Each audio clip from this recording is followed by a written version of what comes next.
Ever since the science of management was invented, we've been obsessed with measuring what drives high performance. But in recent years, as collaboration becomes more and more the way that people work, our focus has moved from what drives individual high performance to what drives high-performing teams. Because we now understand that simply putting together a group of high-performing individuals doesn't necessarily give us a high-performing team. In a famous study conducted by Google, known as Project Aristotle, they looked at 180 different teams and analyzed every single variable you can imagine to try and identify what creates a high-performing team. To their great surprise, they found that team composition didn't even seem to matter. Seniority, extroversion, tenure, none of these things had an influence.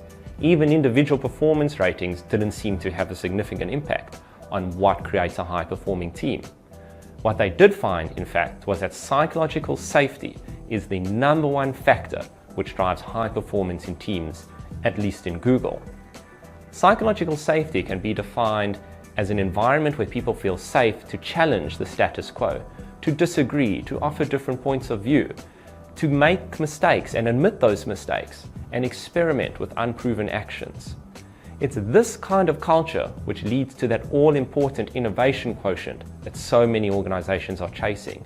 It allows a team to truly tap into the depth of diversity of thinking of every single person in the team and create a network of ideas and concepts and creativity that can lead to far superior outcomes.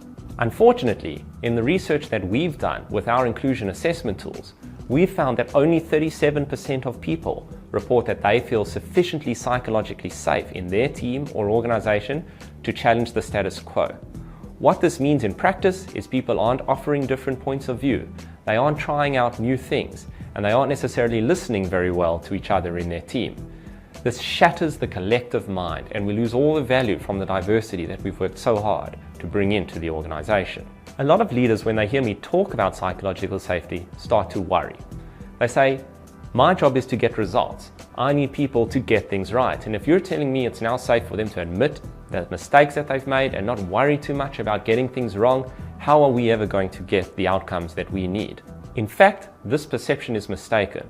What the research clearly shows is that if we can raise the level of psychological safety in a team that's low performing, they actually raise their level of performance significantly.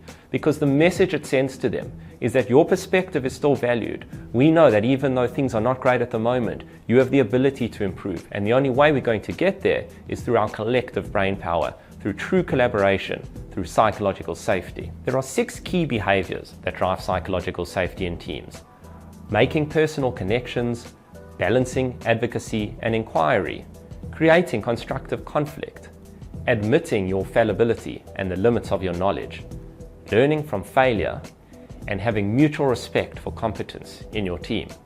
Fundamentally, what these 6 behaviors create is a group of people who recognize one another as full human beings, that know that we can disagree, sometimes strongly with each other, but still have respect that we're after the same thing, that we're trying to achieve the same results, that we will make mistakes along the way, that nobody has all the answers, and the only way we are going to get a good result is through robust debate and challenging all those sacred cows that people say shouldn't be touched, to really get new thinking and new ideas onto the table.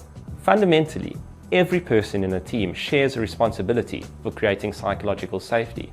Although leaders do play the dominant role, it's up to everybody to consider how they can make the others in their team feel safe by showing that we still respect them, that we still value their contribution, even when we disagree with them.